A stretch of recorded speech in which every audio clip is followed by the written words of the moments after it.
Doctors, what's it like when you get sick? Do you go to the doctor or diagnose yourself? I'm a dentist. I regularly tell my patients with TMJ issues how to alleviate their pain, reduce stress, cut out caffeine, sleep in literally any position other than your stomach, stop chewing gum, hold your head/neck in a proper position, actually get a night guard and wear it. I've had TMJ pain on and off for 6 years. I do all of the things I tell my patients not to do. I do them every single day, and often to excess. Long story short, I diagnose myself. I don't treat myself. My friends' parents are GPs, and there are laws in the UK, so you can't be formally diagnosed etc by family members. So as a kid their parent would take them to the doctors, like they have this and this, and the other doctor would just nod and prescribe medicine. Haha. I asked my gynecologist, who is one of several women gynecologists in her practice, where a gynecologist goes for her yearly exam. She said she goes to one of her colleagues, but most of them go to a completely different practice for their exams and stuff. I cry to my wife, who is also a doc, and proceed to refuse every remedy she offers me. I come from a family of doctors, I'm a doctor, and I grew up knowing basically every doctor in my area. The best story I got is about a doctor we will call Graybo, perhaps one of the most senior and respected internal medicine doctors in my area. My dad is a workaholic.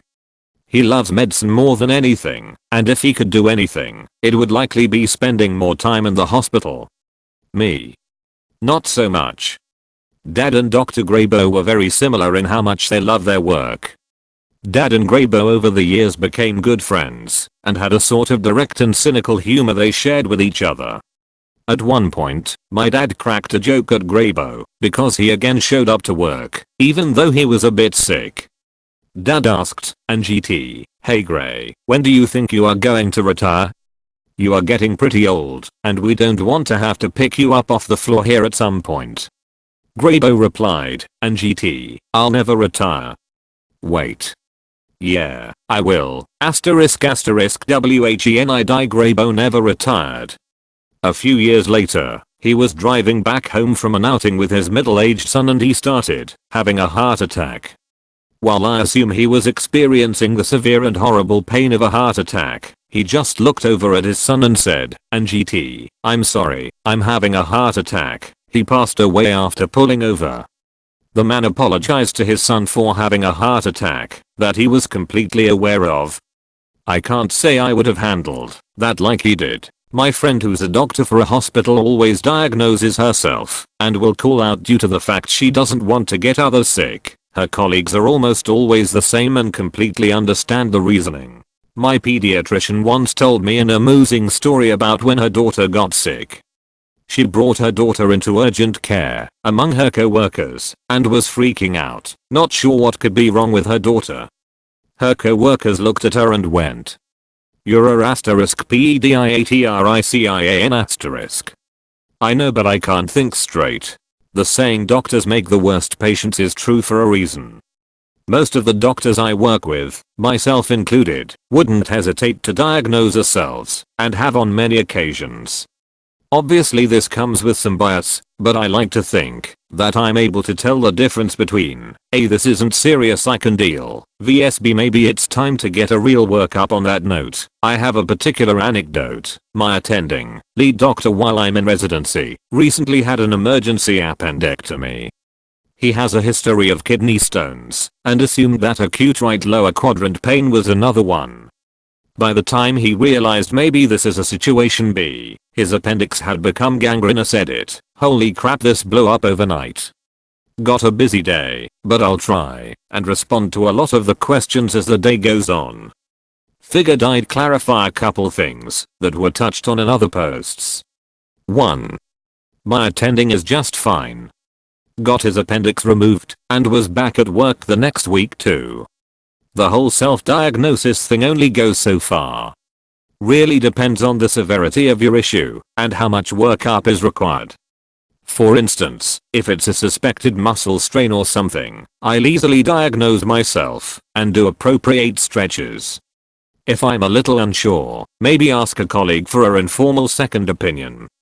because it's not that serious and requires minimal workup, essentially a diagnosis made by exam, this is no issue. However, if let's say I think this might be more serious, I think I need a CT scan or something, you can't just do that on your own. You need to actually book yourself an appointment and get formal when up. Those scans aren't cheap, and you can't just sneak your way in. Plus, I wouldn't trust myself to read the images. 3. If I'm confident I have a mild infection, let's say for example pink eye, I wouldn't necessarily go to the clinic and waste an afternoon/money, but would just ask a colleague for a prescription for the appropriate eye drops for. You technically can write prescriptions for your family, but it can be frowned upon and seen as suspicious depending what it is. X. An antibiotic vs large amounts of oxy. It is pretty difficult to write a script for yourself though. 5. Another anecdote, in college I had significant anxiety. My dad, a radiologist, reads X-rays, CTs, etc., not knowing anything about psych issues, wrote me a long-standing recipe for lorazepam, a benzo like Xanax. This was not the right thing, but I didn't know better. It was essentially a band-aid that didn't attack the problem at the source, not to mention studies have since come out saying daily benzo use can contribute to end-of-life dementia. I didn't really tackle my problem until I started seeing a psychiatrist and got on an SSRI instead. This is an example of how it can bite you in the ass. 6. Last anecdote, I have what is called a lipoma on my abdomen. A benign painless fat cell tumor that is, for me, the size of a quarter, some can get massive. Really just an aesthetic, but not harmful. Instead of formal, paid workup, I went to my mom, who is an ultrasound tech, to get a free scan. Then I brought the image to my dad, a radiologist, who interpreted it as just a lipoma, nothing to worry about. So I did get a formal workup, but not through formal channels. And now I'm happy living with my lipoma carefree. I named him Stevie. If you guys have any other questions I'm more than happy to answer. I guess. I'm a veterinarian. When my own pets get sick, I turn into a useless, crying idiot.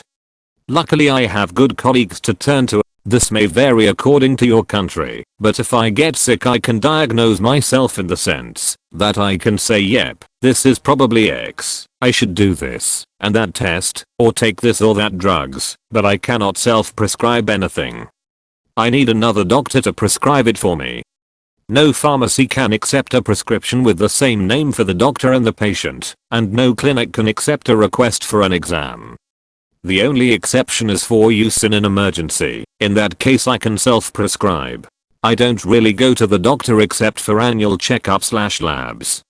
I do, however, self-prescribe things like eczema cream and asthma inhalers. A lot of this is driven by being a young resident, thus A, not really the demographic likely to have serious health issues, and B, not really having the time to go see a doctor due to my work schedule. Many of my peers have self-diagnosed themselves with appendicitis, small bowel obstructions, pneumonia, etc. and then presented to the ED though. I've also done the same for a lot of my friends over the phone. Doc here. As a general rule, med students are hypochondriacs, doctors are invincible. My father is a radiologist. He had been having shortness of breath and chest tightness worsening over a few months. One day, after work was done and the clinic was closed, he hopped in the CT scanner and read his own CT scan. Massively enlarged lymph nodes all through his body, lymphoma. He's alive and well, after diagnosing himself with cancer years ago. Edit, holy shit, this blew up. To address facts, he is a partner in a private practice group that owns their own outpatient imaging centers, thus he was able to use the scanner informally. Yes, I know we are privileged to be a medical family, and he is so lucky to have access to care that isn't affordable for a huge chunk of the US population. Medicare for all. I'm not sure if he had a partner stay behind to help with the scanner, I'll have to ask. And he is 17 or so odd years in remission from stage 4 non-Hodgkin's lymphoma and doing fantastic. Retiring in a month after 45 years in radiology. Pharmacist here, and it seems several people have questioned if it is legal for doctors to write prescriptions for themselves. It is legal, at least in Illinois. It may not be in other states, but there are potentially ethical issues if it is for a controlled substance or for a type of medication that is outside their normal scope of practice. Wife is a surgeon. Some magic happens as soon as she's on call. No longer sick, 100% fine. Then gets sick again after her shift. It has to do with some weird space-time vortex, I believe. I'm a resident. I had a doctor's appointment, and I let my attending know a week in advance. He chewed me out over email and my program director, saying that I obviously didn't take the rotation seriously. My PD was pissed. They had my back and told me to go to the appointment. The attending emailed me the next day with a forced apology. Asshole. My ex is a doctor and this subject came up. He was terrified that he had some kind of low symptom cancer like lymphoma or an autoimmune issue, but he didn't want to actually get it seen about. The idea of treatment was worse to him. The knowledge of exactly what was needed to find out apparently was not comforting. Married to a doctor. When I'm sick, it's man flu. When she's sick, it's the apocalypse. I have to force her to stay home from work sometimes when she's sick. But I have patients, patients that don't need you coughing on them and making them sick. I survey my symptoms and list them as if a part were complaining about them to me. If I don't identify any immediately concerning red flags, I treat the symptoms myself, seeing a doc if I truly need ABX, steroids, etc., and reassess about 1 week later if not totally improved. I do have a lymph node, a few moles, and a weird bump I feel occasionally under my stomach under chronic scrutiny. When you work in medicine and go to the you will have hell to pay if it's not for a legit reason. I would sooner suture myself, if possible, than go to an and let them see me bleed. Truth be told, sometimes I think about faking the right symptoms to my PCP to get a total body MRI. LMAO. I may buck the trend a bit, but I tend to consider any major ailment/symptom seriously, and I usually won't hesitate to consult a colleague to get their thoughts and set up an appointment with my own primary care doctor if it's something I think needs a medical workup with blood tests and radiographic imaging. That being said, my symptoms have to be damn well serious before I even think about going to the emergency room. After you've worked there and realize some of the straight up non-emergent nonsense people complain of, it's hard to justify checking in unless I have something I think could kill me or maim me. Actual doctor here, oncologist. It depends on the scenario. I can prescribe myself non-controlled drugs like antibiotics, steroid creams for eczema, etc. Simple things I can self-diagnose clinically. If I need lab tests or workup, I need to see someone. As a doctor, I'm constantly convinced that nothing can ever go wrong with me, and also I probably have leukemia. I respond by postponing. Now for several years, I see a lot of variation. Some are ridiculous and have to be physically dragged to see another physician, where they sulk like a child because they are being asked all the normal questions that need to be asked when someone is ill. Some are very stoic. They know what needs to be done, they just sigh and get on with it. I think I've seen this more in physicians who get a significant diagnosis too. They know what the prognosis is and the treatment.